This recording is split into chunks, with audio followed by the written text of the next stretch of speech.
Number 3 chapter number 9 का एक transformer में प्राइमरी टर्न्स की तादाद 500 यानी NP 500 और secondary turns NS 100। Primary voltage VP 220 volt. Secondary voltage मालूम करें, VS मालूम करना है और ये बताना है स्टेप अप है या स्टेप डाउन है। तो स्टेप अप स्टेप डाउन आप इनको देख के बताते हैं। हमारे पास यहां पर अगर गौर करें, सेकेंडरी में तादाद कम है और प्राइमरी में ज्यादा है। जब भी सेकेंडरी में तादाद कम हो, प्राइमरी में ज्यादा हो, तो इसको नाम दिया जाता है स्टेप डाउन का। इसका मतलब होता है कि ये वोल्टेज जो पीछे से आते हैं उनको कम करके हमारे डिवाइसेस को प्रोवाइड करता है। और अगर NS की तादाद ज्यादा हो जाए तो इसको कहा जाता है स्टेप अप ट्रांसफार्मर। अभी हम वोल्टेज सेकेंडरी के फाइंड आउट करते हैं। उसके लिए formula NS over NP is equal to VS over VP। इसको बोला जाता है टर्न रेशो। NS कितना है जी हमारे पास 100, NP 500, VS मालूम करना है और VP कितना है 220। अब देखिए ये जीरो इस जीरो से कैंसिल हो गई और ये जीरो इस जीरो से, यानी डबल जीरो से हो गया कैंसिल। 220 आ जाए ऊपर डिवाइडेड बाय 5 और ये VS।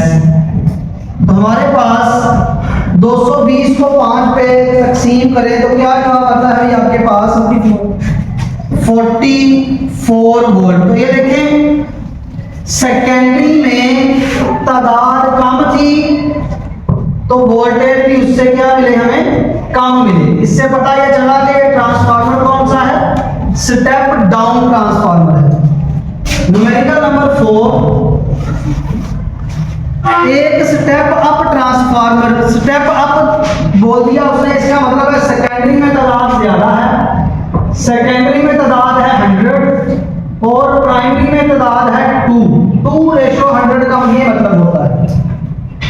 अगर प्राइमरी कॉइल VP 25 वोल्ट तो सेकेंडरी वोल्टेज क्या होंगे, VS क्या होगा। अब आप देखें हमारे पास अगेन यही फॉर्मूला। तो NS over NP is equal to VS over VP। NS कितना है भाई 100, NP 2, VS मालूम करना और VP 25। ये इससे कैंसिल होके क्या बना देता है इसको 50। VS 25 को 50 से आप ज़रब कर दें तो VS आपके पास क्या आ जाएगा भाई 1250 वोल्ट। तो ये देखिए स्टेप अप ट्रांसफार्मर में वोल्टेज भी ज्यादा हो जाती है। यही बात मैंने आपको बताई पहले कि अगर तादाद कम हो तो वोल्टेज कम मिलते हैं तो स्टेप डाउन होता है। तादाद ज्यादा हो तो वोल्टेज भी ज्यादा मिलते हैं, तभी इसको स्टेप अप कहा जाता है। न्यूमेरिकल नंबर 5 एक स्टेप डाउन ट्रांसफार्मर। अब देखिए स्टेप डाउन की बात करनी तो इसका मतलब यह है स्टेप डाउन में NP आपको दे दिया है 100 और NS आपको दे दिया है 5। अगर प्राइमरी कॉइल पर VP 190 वोल्ट हो लगाई जाए तो सेकेंडरी कॉइल में से गुजरने वाली वोल्टेज मालूम कीजिए, VS मालूम करना है। तो यानी तीन न्यूमेरिकल एक जैसे हैं, सिर्फ आपको NS और NP की वैल्यू चेंज दी है, मालूम एक ही फैक्टर करना है, वो क्या है VS। तो NS over NP is equal to VS over VP। NS क्या है भाई 5, NP क्या है 100 VS मालूम करना, VP 190।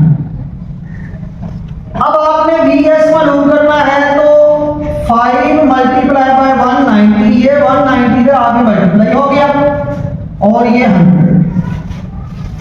अब आपने बहुत आसान सा काम है भाई, 190 को 5 से ज़रब दें, जो जवाब आ जाए उसको 100 पे तकसीम कर दें। तो जब आप ये काम करते हैं तो आपके पास आंसर आ जाता है 9.5 वोल्ट। तो ये हमारे पास सेकेंडरी वोल्टेज जो है उसकी वैल्यू आ जाती है। मतलब 190 वोल्ट आपने दिए, अगर सेकेंडरी में सिर्फ 5 टर्न हो तो आपकी डिवाइस को कितनी वोल्टेज मिलेंगे? 9.5 वोल्ट। हमारे मोबाइल का जो चार्जर है उसमें स्टेप डाउन ट्रांसफार्मर लगा होता है। फ्रिज में एक स्टेबलाइजर होता है जो वोल्टेज को मेंटेन करता है। वहां पर जो स्टेबलाइजर है वो स्टेप अप ट्रांसफार्मर है जो वोल्टेज को बढ़ा के देता है डिवाइस में। तो ये काम होता है ट्रांसफार्मर का। मोबाइल के चार्जर में स्टेप डाउन ट्रांसफार्मर है और फ्रिज वगैरह में, एसी वगैरह में जो ट्रांसफार्मर होता है वहां स्टेप अप ट्रांसफार्मर लगाए जाते हैं। तो ये थे हमारे पास चैप्टर नंबर 9 यानी 18 के न्यूमेरिकल।